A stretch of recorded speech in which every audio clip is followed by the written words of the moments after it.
Yo, what is happening, ladies and gentlemen? It's your main man, Coach Fa. And it's your brother, Mr. Lewis. Was good. Yes, it is. It's all the time. This is and stuff. Nah. Thank y'all for tuning in. We really appreciate it. Yes, sir. I know there's tough weather going on in certain parts of Pennsylvania right now, but we're praying for everybody. If y'all got your power back, we're glad you got your power back on. You know what I mean? And let's get busy, baby. We got a big show for y'all tonight, so strap in, y'all. Welcome to the Candid Corner. Welcome to the Candid Corner. Welcome to the Candid Corner. Welcome to the Candid Corner.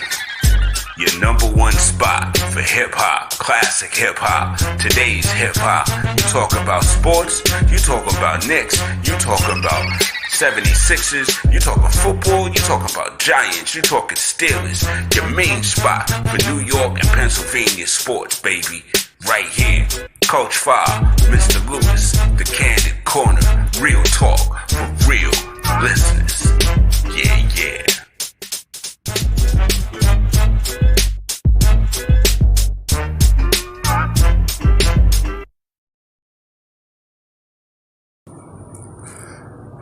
Brought to you by Nat Time Entertainment Media and the good folk over at Off the Ball Network.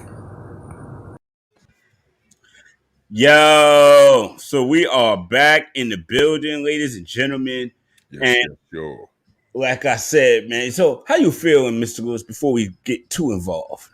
I feel great now. Had a blackout for a few hours. Power came up right before the show, so I'm good now. I'm happy, Wow. blessed, feeling good. No complaints. Right on, man. Right on. Yo, I am chilling and so far there's been no weather over here and that's cool. You know what I mean? But Good. dude, don't mind me. I'm a little distracted because there's so much, man. Yo, we just welcome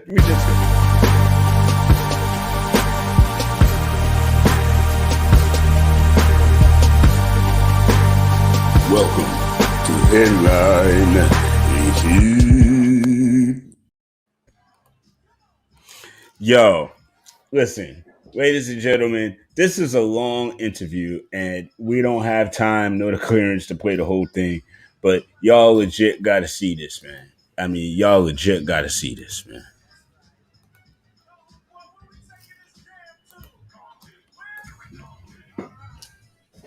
It really matters. That's what he said. That's what he said. Bob Domowski. The part is, the backstory to that is, after the season, there was a part of me that did think that there would be conversation about an extension. Based on my cap number this season, next season, it seemed natural based on the way I played to at least have a conversation about it. It wasn't a conversation. Not until into May.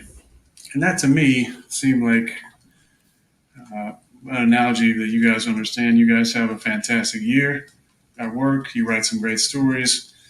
You go to your boss and say, I just had an incredible year. I think I deserve a pay raise or, some security. And the boss says, yeah, let's just see how it goes.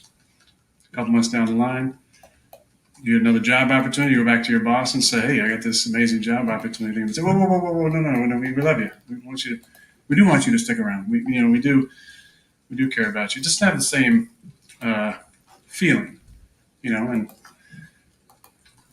so, I said it wasn't about the money, and the way that felt, kind of just doubled down on that. Nothing really changed throughout the summer. There were obviously some developments in the last week or so, but I was really working on myself and my own mental state throughout the patch where I feel like I could improve based on my own patterns and conditioning. And there was a lot of growth in that process. I continued to find joy and happiness and things off the field. Two cousins have got into it, and Matthew got into it. And so he started asking me, hey, and he's, it's going to come, not be sure about the money. But I thought I remember you saying, I'm looking for is a partnership. Is that accurate? Because it wasn't long after he got the deal. And then 6 months later, on a Monday, they said they called you on. You said they called you on a golf cart and said it's Matt Short on Chicago. Been over and over and over again that make me realize that the organization looks at me and my job as just to play. In my opinion, based on what I've accomplished in this league, the way I care about my teammates, the way I show up in the locker room, the way I lead, the way I conduct myself in the community, it should tie myself to a little bit more input. The rules, are the same for most people, but every now and then there's some outliers. Guys who've been in an organization for 17 years and won a few MVPs, where they can be in conversations at a different higher level. Yo, all right, all right, all right, all right, all right, all right, all right. So first and foremost, no, you be quiet. So first and foremost, there was a lot there, and there's more. And he goes on about how certain free agents they weren't treated well, and this, that, and the third, and he should have been in on that more. And as you just heard, ladies and gentlemen, 17 years I've been here and nobody's asked me my opinion. I'm like, didn't you get Mike McCarthy fired? I think they were kind of listening to your opinion. Now, it may not have liked your opinion. And to me, that's fair. They may not have been really gracious on that. And welcome to you get paid to play, shut up and play. I'm not defending it. I'm just like, wow, you just this is how you deal with that revelation. Interesting. Hey, being a former football player and a veteran, there were times in both areas I've been told by higher ups that we don't get paid to think. Yeah, I hear you. That's why I said, it's interesting. My only thing is, though, with him specifically, is like, weren't you just in an NFC title game? Didn't you just have an opportunity to win the Super Bowl? Because quietly, I'm thinking about what he was maneuvering as far as wanting to do what Tom Brady did like last year. We already knew about that. Yeah. So I'm kind of like, yo, why do you want to do what Tom Brady did if you was already there and had a great opportunity to knock him off and go make your legacy even greater right there? I mean, listen, if you was trying to go, I get it, but win first and then go. It's like, F y'all, and I'm out. I won your Super Bowl and I kiss my butt. Peace. And as my mom would say when we were kids, monkey see, monkey do. Yeah. And it's just like, all right, now you're doing an interview for the first time ever, and you are literally airing out the franchise. And I hear that, and I've never really been a fan of folk airing out the franchise in public. Yeah. You know what I mean? I'm sorry. If they doing wrong, then it'll all come to light anyway. But if this didn't seem like they were doing completely wrong, they brought in a new head coach that has new ideas and stuff, and y'all made it to the daggone NFC title game. So the head coach is doing his job. You're doing your job. Players are doing their job. I mean, if you wanted to leave, you instead of agreeing to sign a lame duck, and I bring that up specifically, a lame duck contract this season, knowing you're leaving next season. And then in this interview, you said you didn't want to be a lame duck quarterback, but you now are, because this year they know that you are going to perform your tail off because you want to make sure other teams know that you're still Aaron Rodgers. Yeah, you did reveal your chess move. But my thing is, man, and I hate to say it like this, but I mean, Cam Akers is gone for the year, you know what I mean, in practice. It's no guarantee you're going to make it through the season intact. Hate to say it like that, but this is football. Very true. And if you end up on the wrong side of something, how are you going to get that next contract? Because play teams want to win now. And if they grab Aaron Rodgers, they're expecting like Tom Brady to win now, not to win Yeah. next year when you're a year older and you're coming off of an injury. I mean, I know you're still Aaron Rodgers, but dude, you played this wrong. I get that they did you dirty and they weren't listening and they've made mistakes. But when we really look at it, yeah, they've made mistakes. They let Randall Cobb and a few other people that you love go, but you still made it to the NFC title game with the guys you got. And yeah, maybe a lot of that was you being Aaron Rodgers, but you got your MVP for it.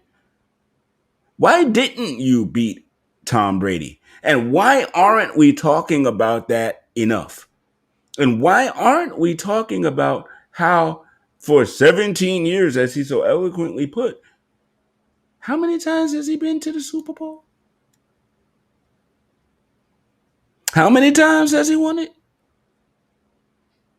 I'm just saying, you are Aaron Rodgers, right? Yeah.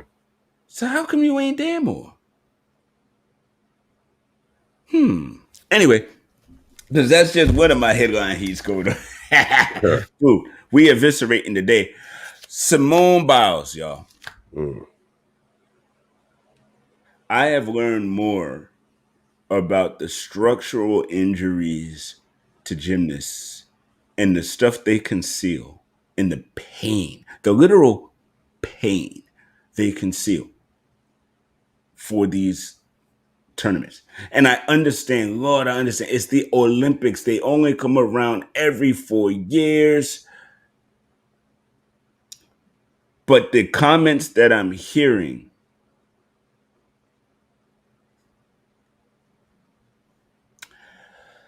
I'm going to say it like this. I'm an older cat, unfortunately. And I don't feel like one, but I am one. I've been around for a minute. You know what I mean? I've seen the 80s, I've seen the 90s, I've seen the 2000s, I've seen the 2010s.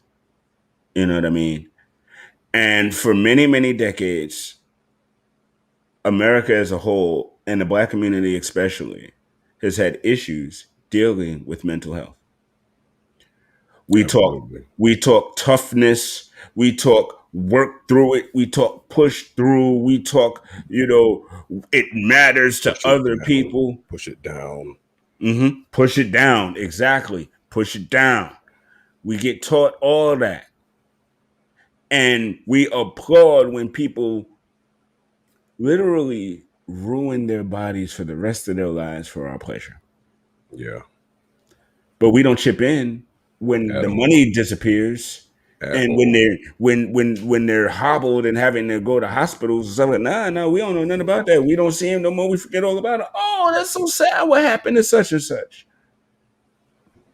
Somebody said, well, if LeBron took a championship game off, would y'all be saying the same thing? I'm like, but dude takes games off all year long. What are It's you like, talking about? and didn't He Kyrie made Irving sure literally do the same thing in the playoffs? they make sure that their mental and physical health are taken care of throughout the season so that in the games that matter, they can be there. Absolutely. Simone Biles don't have that many. Gymnastics is different, and everybody's screaming, "She's the goat! She's the goat! She's the goat!" Y'all don't understand. People handle pressures and things differently. Yeah. And you sitting on your couch mad. Have you ever been a gymnast in your life? Have you ever performed at that level in your life for you to be this mad? That was my argument too, to speak candidly. A lot of That's these what we here people for. have never performed at a high level at anything, so they really need to sit down, shut the fuck up, and learn something. I was gonna say other than shit talking, but you handled that for me, and I appreciate it. So I'm here Now for. listen, this in on that. You know what I mean? Playing fear on her because she recognized at the last vault meet and I hope I don't break up, but I see my internet might be tripping a little bit. Yeah, you came At through the a little last broken. vault meet, darn it, at the last vault meet, when she came off the vault, she was hobbling. Yeah, man. I live with pain every day. Without going into everything that I got to work with, my family and friends, y'all know, every single day of my life, from the time I wake up to the time I go to sleep, and half the time, even while I'm asleep, I am waking up in pain.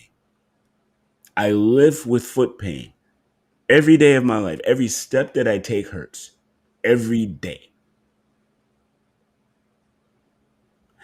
And I don't put my ankles and knees and everything else through the same type of anguish that this young lady puts herself through for our pleasure as much as her own achievement. Yeah. And I could take it a step further too. I'm a disabled veteran as well. Yes, you are. I've been living with chronic pain and issues since I was 19 years old. And I would find it funny through my life, certain folks that wouldn't believe me or would be in disbelief and would give me these same type of comments and critiques. And it shows me like clearly you've never experienced anything or never had to perform at a high level at anything and had to sacrifice your body. I had to sacrifice my body for our country. And I've been injured like an old man since I was a teenager. Yes, And you have. motherfuckers be out here still trying to chastise me like I'm just some old lazy, shiftless Negro that don't want to Your work. voice and your body have been matching since you've been 18.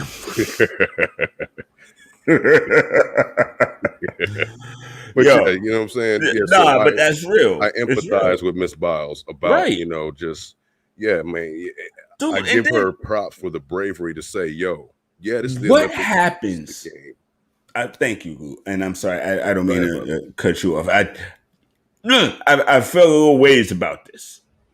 What happens if she says, I'll suck it up for them one more time, goes out there on the vault and shatters her ankle for the whole world to see?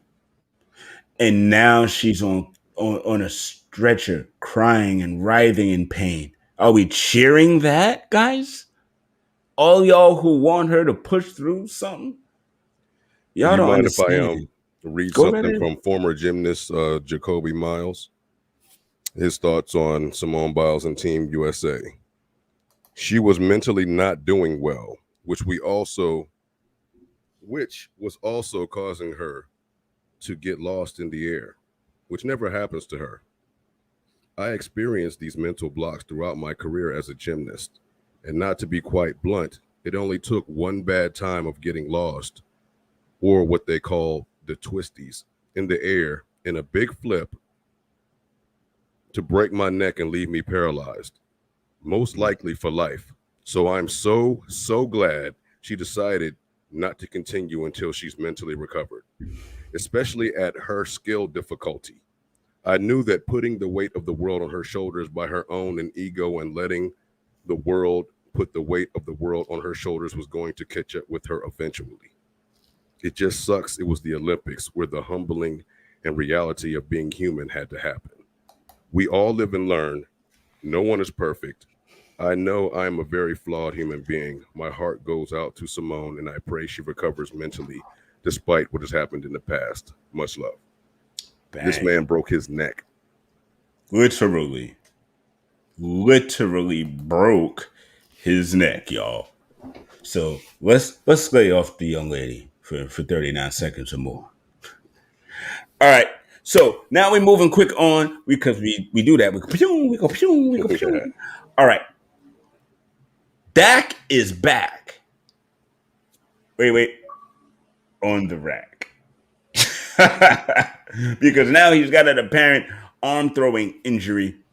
So right now his training camp has started off a little bit rocky, coming off the ankle injury. Now he has an arm injury, and so he's kind of back on the rack for a little while. Yeah, I hate to see it, man. Yeah, it's just dude, but you know, what I mean, it's hard coming back off injury. Yeah, you spend all this time rehabbing a specific area of your body. You know what I mean? And so now that you feel confident that that's back, and now you're trying to get back into everything else, you might have during that training process neglected other aspects of your physical frame. And so surprise injuries like this come about. It sucks, but it's a reality of recovery. But I do hope that he makes it in time for the start of the season and that he's well. But I definitely wanted to bring that up because that came down today. Odell Beckham is off the PUP list. He is now off the physically unable to play list, and he is officially back. Do they need him? Do they even want him, or are they going to trade him this season? Lou? What you think, man? That's a good question. Of course, no. He's a great player, but with things he said to the media, I'm pretty sure it got the organization looking at him like, word. Well, he hasn't been really twisty lately. He's been kind of quiet and calm. Not lately, but I'm pretty sure they still ain't forgot what he said before. I mean, he ain't hugging kicking nets no more like he did with us, but I mean, he's an all-world talent, but the problem with him is he catches too many balls that no other wide receiver can catch because the quarterbacks that he has throwing to him fall in love with him and forget about the other guys on the field. Every time. So far, because Baker has said the same thing. We knew that's what happened with Eli. So, yeah. But I'm hoping that OBJ, finds a place that he can really just be him and with a solid quarterback that can look at him and others, I guess. I don't know. I don't know what fits right for him, but I'm hoping for the best. I was going to say, on the other hand, Cleveland don't really got a choice. They better keep all the good players they can. Well, the thing is, they say that Baker played better when Odell was sitting because he was able to see Jarvis and the other guys and moving the ball along a lot better. And again, I know that from Eli because Eli ended up relying on his Linus, his safety blanket. You know what I mean? And I saw Baker doing the same. And it's not like it's Odell's fault that he's that damn good. Like, it's just poor fella. But yo, thank y'all for tuning in to that wonderful segment. And now we got to get into the draft because Stephen Gillespie has been so patient in the laboratory, man. He has been just chilling, waiting for his time, and we got to get him his time. So we're going to hit you with this quick commercial break, and we'll be right back with more Candid freaking Corner out here. We go back to the Peloton. Peloton. We've been overcharging for our bikes since 1914.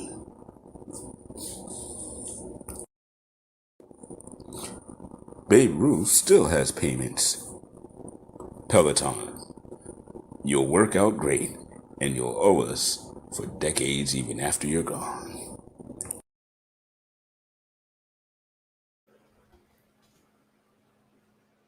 Gotta have fun. And where's my music?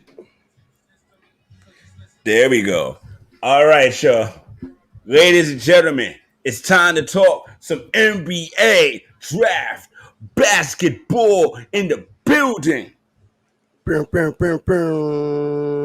got from Breaking the Game podcast, probably one of the best podcasts for sports and entertainment on the net. One of the best shows off the board network, and that's just real. For this.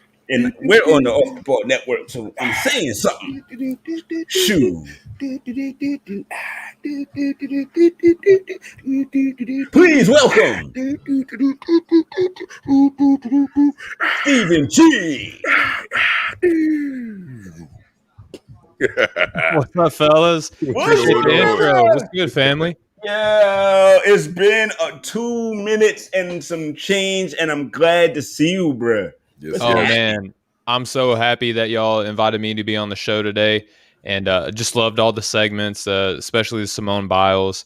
I could spend the entire time you had me on here for the draft talking about that, but y'all did a great job covering it and bringing things to light that are necessary. Especially I know it's different for everybody, right? But I think anybody should be able to look at someone understanding that they're going through a stressful time and take a minute for themselves to make sure that they're okay. There's nothing wrong with that. Absolutely. For real. And I mean, listen, there's a difference between pushing through a fear Mm-hmm. and hurting yourself. That's right. Again, you're military, and thank you for your service, my brother. And you for yours as well as you, Mr. You know what I mean? So this is cool. This is a vet show right now. You know what I mean? And Right so on. we all understand that difference. We've all been pushed to the line, and we're supposed to be. Mm-hmm. Yes. Because would we all have to that push limit through things to get further. to that limit. Yes. Yeah, Yes. yeah. But then there's PTSD and stuff like that. And that's not about a limit. That's about the limit you've already endured. Mm-hmm. Yeah.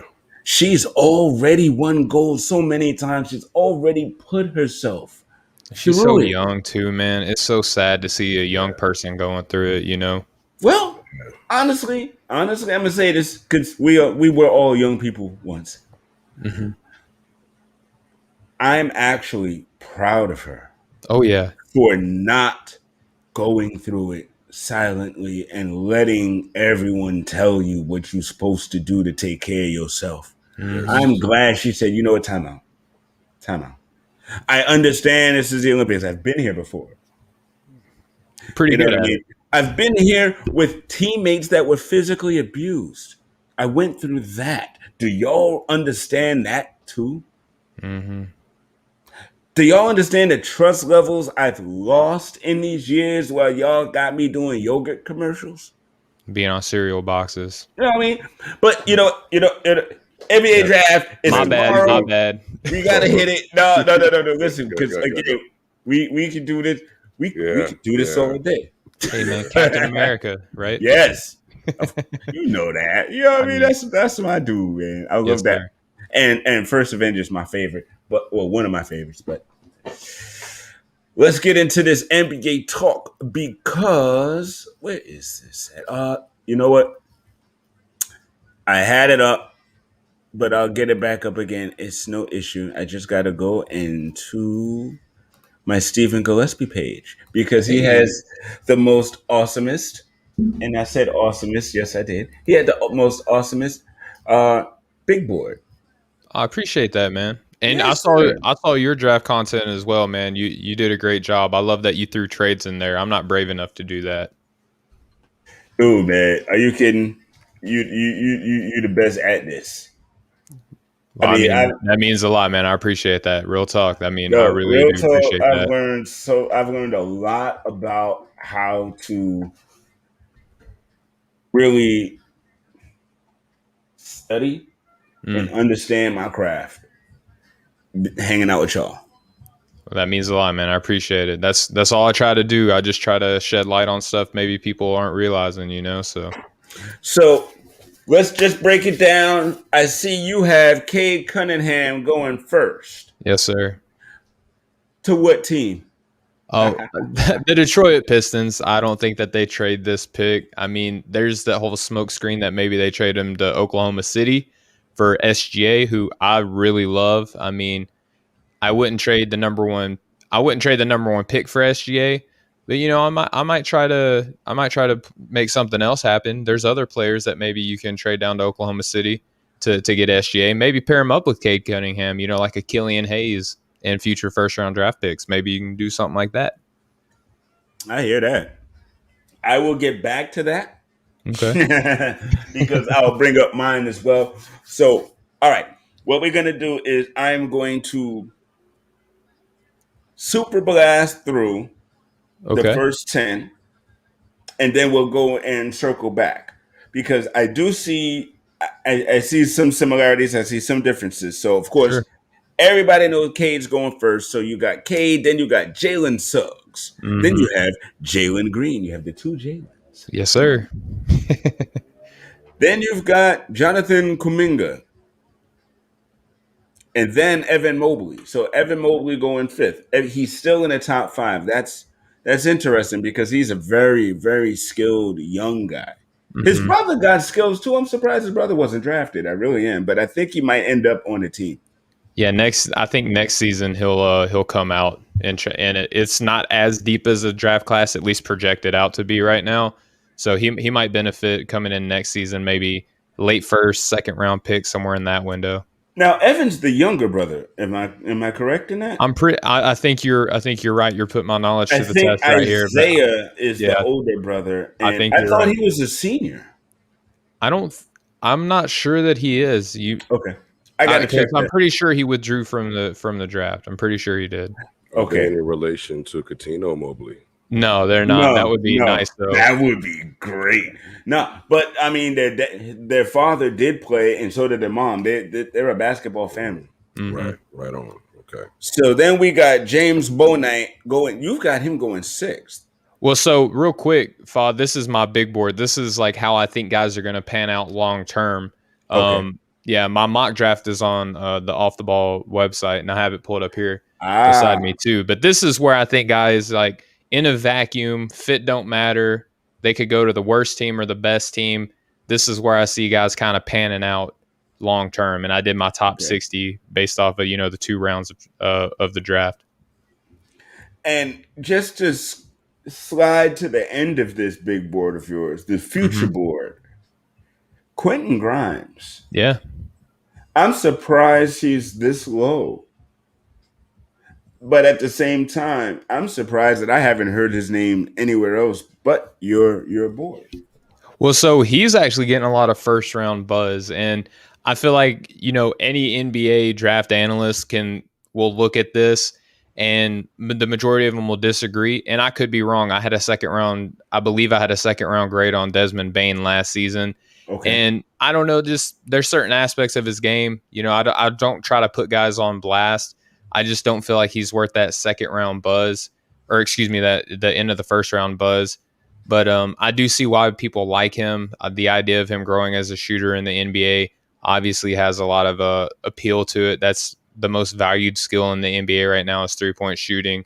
But yeah, I have him as a second round grade. He could obviously end up being better. I believe in some of these other guys' skill development, their NBA readiness a little bit higher than him, obviously. Right on.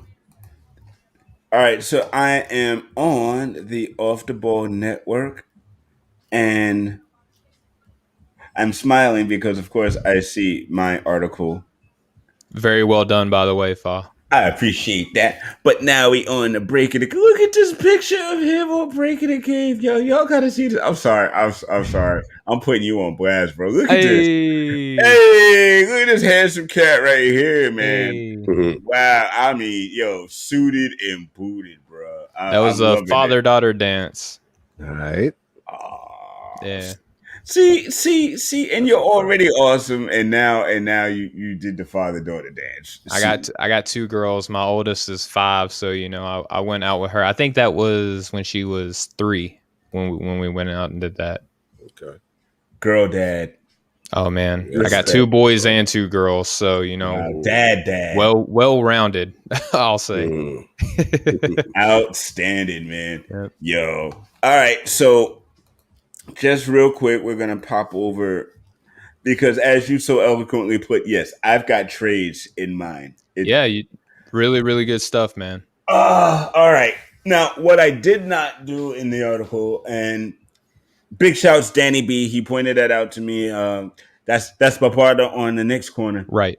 and he was like, "Yo, Fa, you didn't explain the number 1 pick. You just kind of put it there." And I was like, "Yeah," because I wanted to see people comment on it. Because I'm special about dropping wild stuff like that. So, okay, we agree that Cade's going first. Mm-hmm. I think he's going to Toronto. Interesting. Yes, people have said that because they. So what's the trade? Now, I haven't worked out the particulars of the trade. I do believe it will involve Fred Van Vliet more than likely, Oh, okay. but it's more because they need to fill a hole once Kyle Lowry leaves. Mm. And yes, Fred is a great player, but I think we know Fred's ceiling. And if you have an opportunity to bring Cade to your team, you bring Cade to your team. Pairing Mm-hmm. with Siakam and quietly and effectively rebuild kind of quickly with a cat like that. Mm. And they got OG Anunoby, who a Right. lot of people don't talk about Yes. enough. Yes.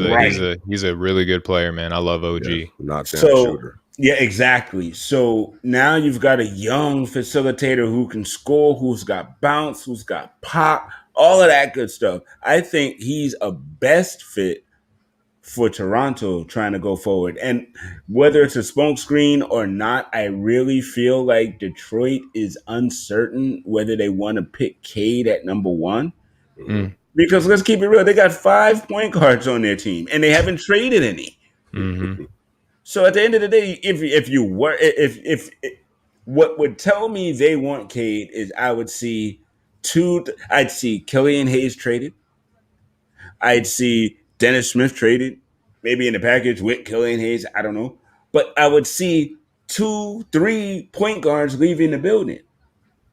Because you need a backup at least, and maybe somebody that could help the backup in case the backup gets hurt. But Mm-hmm. you don't need 6 point guards. I think people would the only counter to that I think that Mhm. you would hear for is that Cade has such great size. You know, he's about 6'7" to 6'9", somewhere in that neighborhood. So the way that the NBA is kind of going is that maybe there's probably the belief that people feel like that he could pair up with, you know, Killian Hayes in the same backcourt, you know, because of his size. Based on the reports that I've heard out of the and I don't have any insider knowledge or anything like that. I've just heard a few conversations, read an article or two here and there. But Mm, I do the constant theme is that Detroit has had internal meetings mm-hmm. about what to do with the number one because they are not set. So if they aren't set on Cade, and if that information is true, then that's why I believe if you're not set on him, trade down, Yeah. get a guy like Evan Mobley Okay.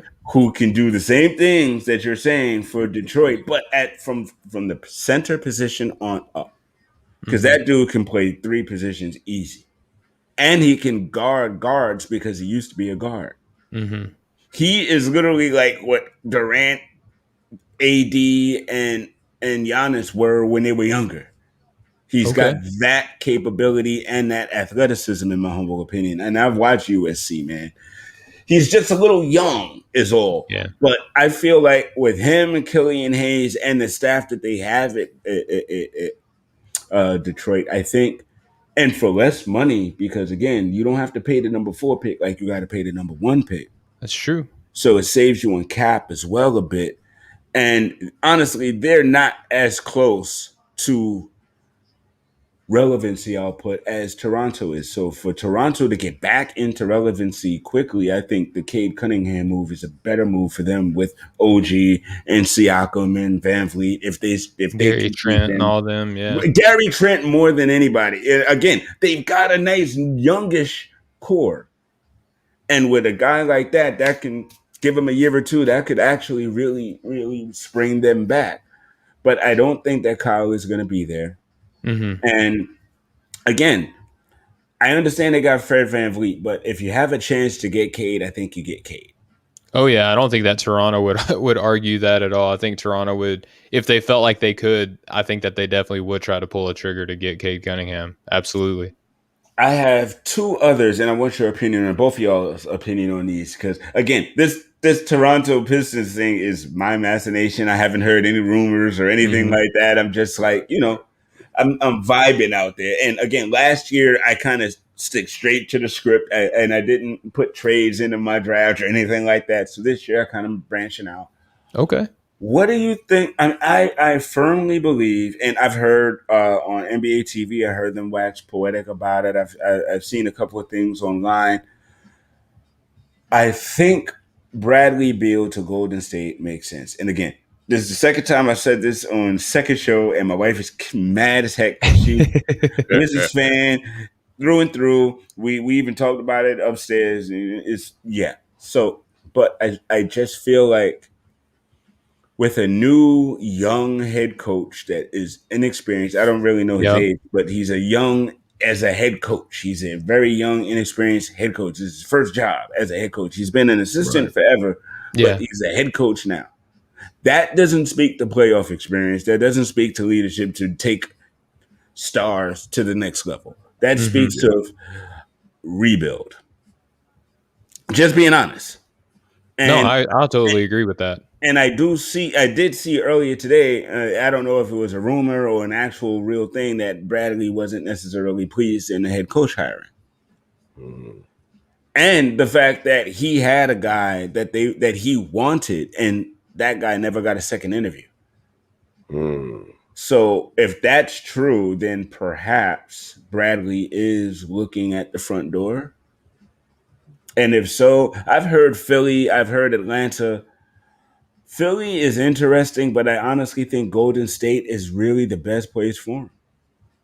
With him there, they're definitely going to make the playoffs because you've got him and Steph together, and that's nuts in and of itself. Draymond Green seeing Clay back is going to have a rejuvenated season of just being happy to play again, and talk a lot of smack. And when he talks a lot of smack, Draymond plays Mhm. better. Yep, and he's And able to get them nut shots off. yeah, oh wow. Wow. That's a And I low was blow, about to Lou. agree to that. So I was like, yeah, wait. What? Hey, I'm just keeping it on brand. Got to go low with the blows. yes, we knows. But also that allows for Klay Thompson to walk himself back a little slower and to make sure that he's good and solid come playoff time. That would be a trade that would jettison Wiseman and Andrew Wiggins most likely to the Wizards, Hmm. which gives them another young big man because Thomas Bryant will be coming back off of his ACL. And so now you've got a solid backcourt. And with Wiseman, you can feel out how he's going to be and where he's going to be. And you don't necessarily have to put a whole lot on him with Thomas Bryant coming back, barring injury, of course. Denny Avia will be coming back off injury. You got him, Wiggins. That could be a really interesting. And then, as you see from my draft board, with the Wizards' number 7 pick, they take Davion Mitchell at point guard, and now they've got something to really work with, coming back. So it helps them as well as it helps Golden State get back to relevance because quite honestly, and I've heard this rumbling, I don't know if it's true or not, but I've heard that, the senior partners, Steph Curry and company, don't Yep. necessarily want young people. They don't want to rebuild. They want to get back to relevancy. They feel like they can still win a championship, and they've got a small window to do it because, unfortunately, Father Time is undefeated. You know what I mean? So if they can get a Bradley Beal type player in that house, I feel like they can compete for a championship with that kind of guy. So I think that's why I think that trade is out there, and I think we'll see it at the draft. What do you guys think about that? What do you think, Mr. Lou? I'd love to hear your thought on this. That sounds interesting. I mean, I would like to see Bill in Philly, but yeah, that explanation there sounds like he would be a better fit. And as you say, with the trade, going with the rebuild, that would be smarter for Washington to get the younger players because, if you're going to go with the rebuild, more than likely they're probably planning on shopping around Bill and possibly Westbrook as well. So, Oh, definitely. If they get rid of Bill, Westbrook is on the chopping block immediately because, again, why are you going to keep a veteran that's poised for a championship run on a team that's rebuilding? That's not good for morale for anybody. You know what I mean? yeah, And unfortunately, one of the main reasons I'll say why I don't think Philly is in place because they don't have any top round picks this year. no. They They got some good players though. Yeah, Yeah, but they do. it depends on if Washington is truly trying to rebuild and you bring in like a Tobias Harris or somebody, it's still kind of the same scenario where they're halfway ready to cook and halfway unbaked. So I just don't know if they make that. But go ahead, Steve. All right, so I got a kind of a lot to say on this. I'll try to boil it down as much as I can. Okay. Philly, I think, has the best trade package that you're hearing about compared to anybody, because Golden State can only really offer opportunity, whereas Philly can offer an all defensive talent in Ben Simmons. They can offer an up and coming point guard in Tyrese Maxey. They can add an up and coming young defender in Matisse Thybulle. They can give you the 28th pick in this year's draft, and then future draft picks on top of all of That's that, true. plus pick swaps, right? Whereas Golden State, they can give you a nice Andrew Wiggins, or right? They can give you a nice player in him. They can give you, who I think is still going to be a really good player, but you have to bet on his potential, in James Wiseman. And then you have to trust in your scouting department with the 7th and the 14th pick in this year's draft. You know, Golden State was in a similar season last year where they had the number 2 pick.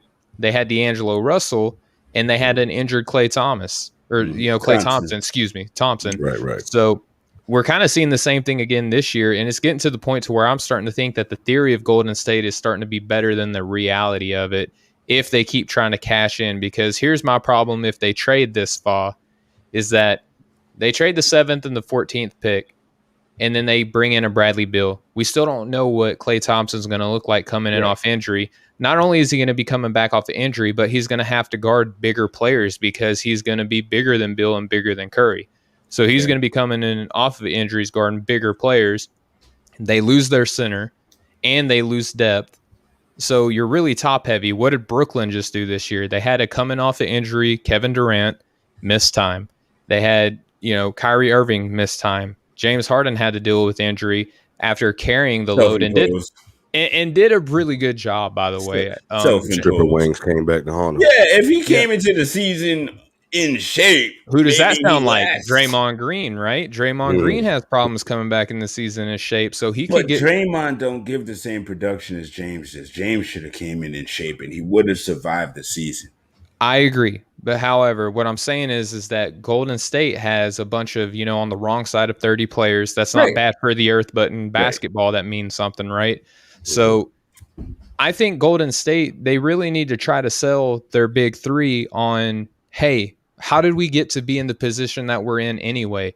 Through the draft, drafting players and turning them into, Yeah, but that took years. That took time, and I don't think they have. They didn't have a big 3 already on that team when they brought those cats in. You know what I mean? So it took time for those players individually to become who they are.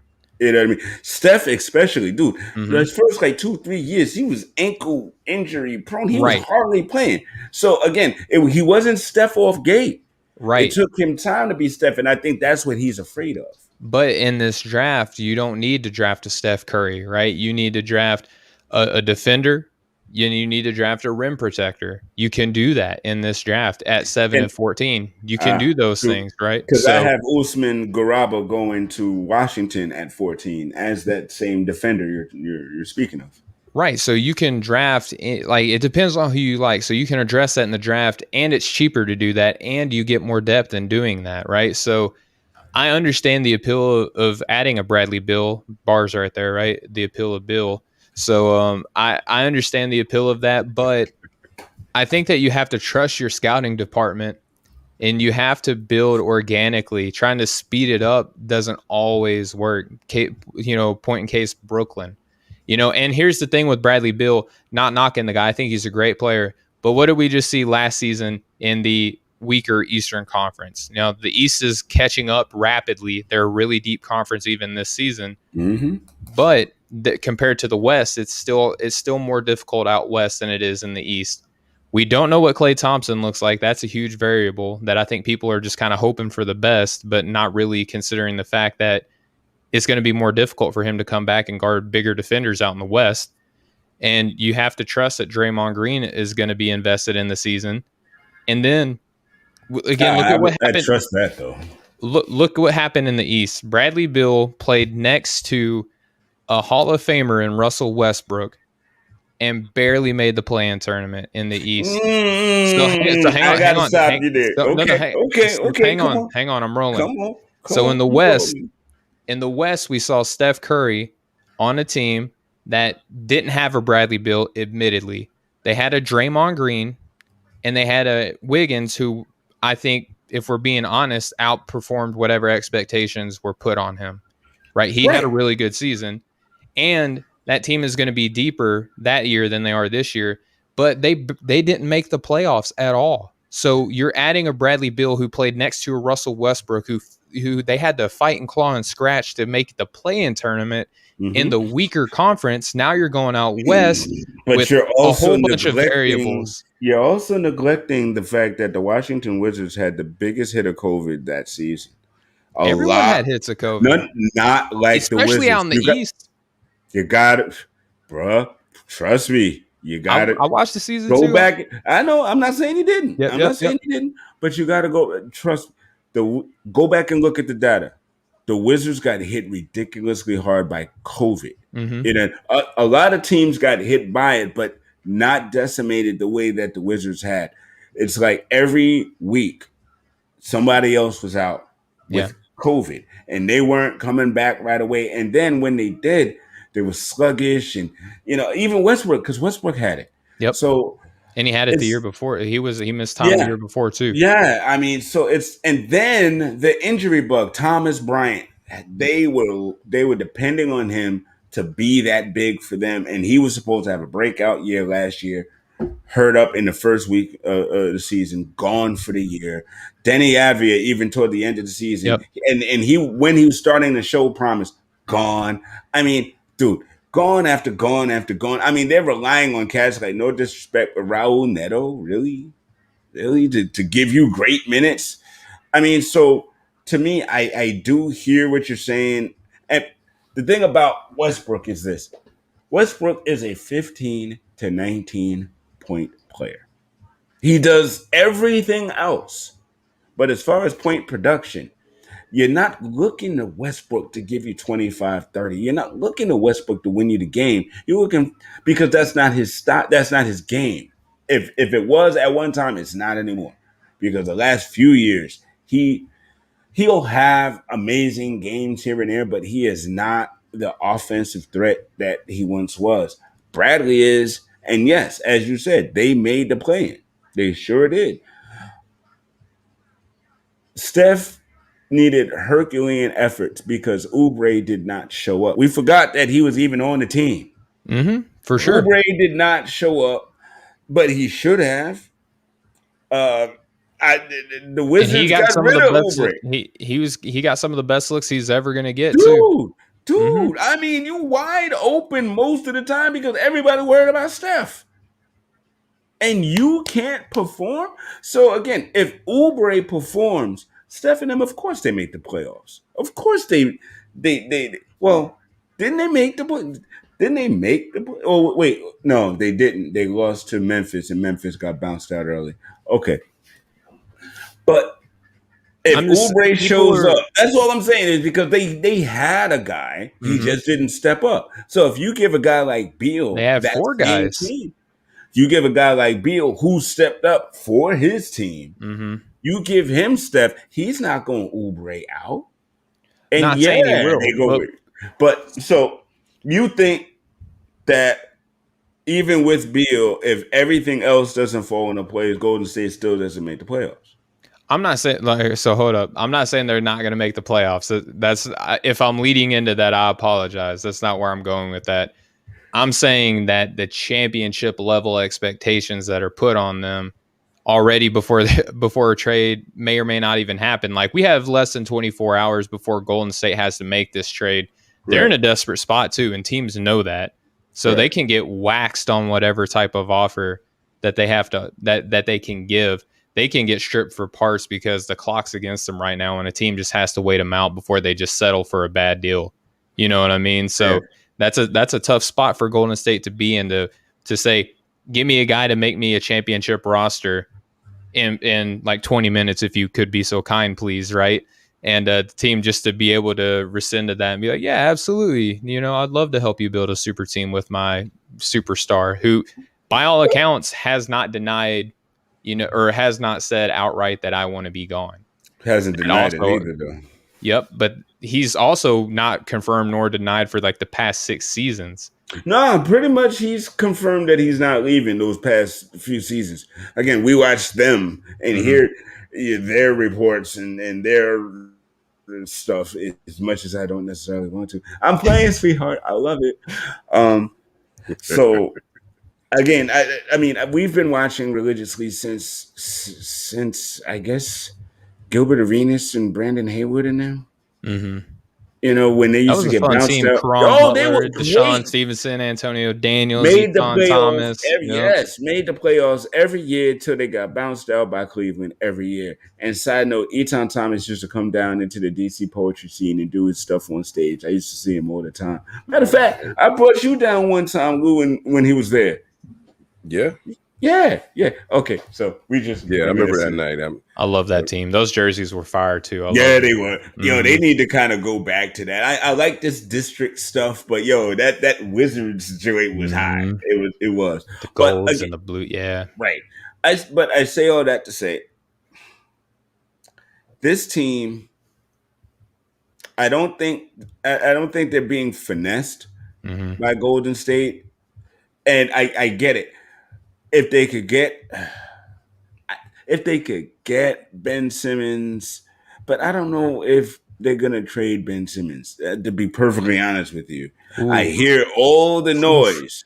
Yeah, and Mr. Lewis, this is your team, so I know you can help speak to me on that. I honestly, I don't know. It sounds great, but at the end of the day, I don't know if they do that. And I know it would take him to make that trade possible, especially with no first round draft picks this year. But even then, it still puts Washington in a funny position with a brand new head coach, because now you've got a team that could possibly make noise. And if they don't, it's now your fault. And that's the quickest road for you to be fired. I'd rather work with a bunch of kids that I could rock with for 2-3 seasons and secure my position before I start bringing in superstars that could get me fired. Well, I think that Ben Simmons, as much as I think that he could be, I don't think that he's at that superstar level quite yet. I think that he's definitely, if you believe in like a tier system, I think he's in the next one down, like as a star, right? Which is still a great place to be in the NBA. You can make a lot of money being that. Right. But if they trade and get Ben Simmons, he's like 25, 26 years old. So he's not super young, but he's also still got a lot of basketball ahead of him. You bring in a Tyrese Maxey and Matisse Thybulle. Both of those guys are pretty young. So those are some young cats that Wes Unseld Jr. can definitely kind of build and cultivate as his guys, right? Matisse and then you get the 28th pick. You get the 28th pick in this draft. Future picks upcoming to where you can let Wes Unseld Jr. develop his roster his way. And you still got young guys already on the team in Avdia, Rui Hachimura, Daniil Gafford. Right. Morty, you got a whole bunch of guys on here. But I mean, and I was thinking about Gafford, but at the end of the day, if I got Thomas Bryant and Jonathan Wiseman, I don't need Daniil Gafford and his exuberant energy and some timey skill set. I mean, you might, but here's the thing: Golden State, they're in a tough spot, man. Like I understand the desperation that they have to make a super team to make their big three happy, but man, they're going to give up more than what they probably like. They're going to give up enough to where it's going to impact them come playoff time, if that makes sense. They're going to give up a lot because they are in the most vulnerable position out of any team looking to make a trade. And unless they can get a third team involved. If they can get a third team involved, that might actually offset some of the wreckage to their bench. Well, they have to incentivize them to help them out too, though. Like that's the other thing. Like Golden State, they have to beg people to help them make a super team in an hour, basically. You know what I mean? Like they have to get it. And I think that makes it even harder the more teams you get involved. Like you have to incentivize everybody to help you become one of the top teams in the NBA. That's fair. Before we head out, because we're getting on to that hour, and that went fast tonight, bro. It went so fast. I'm sitting there like, really? Because I still got segments. Hold on. We only had one damn commercial. Wait a minute. So I want to get to one last trade idea that I had because I'm Okay. not sure. On my trade board, it's an asterisk. I know I have your I have your big board up because it's look at the hardwood. It's very well done, by the way. Thank you so much, man. Canva. You can go to canva.com. You can make Oh one just like yeah. I it. use that for my flyers. Yes, for show flyers when I'm not lazy and actually do them. No, but I have on mine. If you see Oklahoma City, and of course I did the top 20, but Mhm. if you see Oklahoma City, I have asterisks Okay. by all of their picks, all three. The reason I have asterisks is because I don't believe that Oklahoma City is going to pick three players in the first round. I think they're going to package something up and make trades, but I'm just not sure if they're going to trade for players because I'm not familiar. To me, their roster is so herky jerky that it doesn't Yep. really make sense to spend money to bring a player because you don't really know what you have anyway. But at the same time, you don't want to bring three young pups into an already confused debacle. So I know that they should make a trade with some of that because they can get some good capital for these three trades. They really Sure. can. They can really be players. But what would they play? What would they be players for? What do you guys think? What do you think, Mr. Lou? Yeah, I think you're right, but I do think they'll get at least one of those three picks, and I Yeah. think they will be going for James Bonite. The other two, I think Okay. they Oh, will. the number with the number 6 pick, yeah, and Mhm. then package up the other. I agree. Yeah, I agree. Yeah, it's really hard to say because apparently Sam Presti just likes having Lot an of up and picks. coming team. He likes a lot of picks, and he likes what's one way to keep your picks to be good is to trot out a bunch of rookies on your team, right? So if you want your draft picks to have any sort of value, they got to be higher. And putting a bunch of rookies on the floor, we saw that in Philadelphia during the process, right? And look, if all these picks that he has, like if he can ditto what he did with KD, Russ, I and was going to James bring Harden, that up. like the best way to do that is to have as many darts to throw at the board as you can, right? Yeah, So that's he's true. got 6 picks in this draft. In total, yeah. Dude, so I agree with you. I don't think that they're all there. Maybe he moves up, but I wouldn't be surprised if he's still making 3 or 4 that same night. You know what I mean? So you think he might package up a couple of them second round picks that he loves to collect with Mm-hmm. maybe a couple of already stashed second round picks to move up in the first round somewhere? Yeah, he could definitely do that. I mean, and some of the second rounders are early, so maybe he throws in I think it's the 18th pick that they have. Mm-hmm. They can move up with the 18th and They have the 3 16th and the seconds. 18th. Oh, 16th and 18th. Yep, that's right. So they can move up the 18th pick and go and throw all their seconds in with it and maybe move up a couple spots if there's a player that they like. You know what I mean? So maybe they still keep 3 first-round picks. They can sell their fan base on the future of the team like how they do. They still have Shai Gilgeous-Alexander. Darius Bazley looks like he's going to be nice. Lou Dort's a real big fan favorite. Pokachevsky's the unicorn of the team, right? You know, no one knows what he's going to be when he grows up, right? So you still have a lot of ways that they can go. But I think that they keep the team young. I don't think that they're looking to be competitive this season. Although I love Shai Gilgeous-Alexander, I wish that, I hope that he has success in whatever he does. But, he's got such let him go?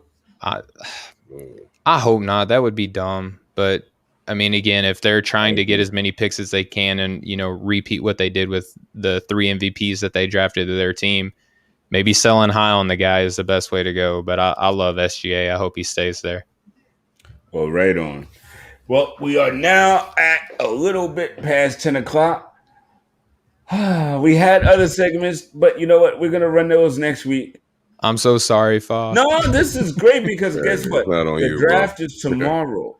So these are the analysis that have to come out, man. And I think we had a good time breaking it down. We really didn't even get into all the draft numbers and all that. We kind of got sidetracked by trades, but I think the trade conversation is great. And I really feel like we're going to see some trade movement tomorrow. So yeah, I mean, I think 3-4 teams that don't have a draft pick tomorrow. Yep. So a lot of those teams you're not hearing anything about. Maybe they look to try to shake things up and get into this draft. Exactly. And maybe some competitive teams are looking to take some of the best players off of that roster and give up their draft pick. So that's not really getting discussed a lot, but you never know on draft night, man. That's where all the crazies come out.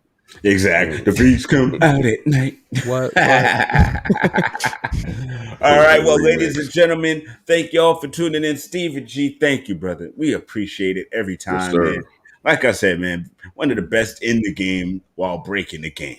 I appreciate that, man. It's much love coming from my end to y'all as well. Y'all run a great show. I appreciate everything that y'all do.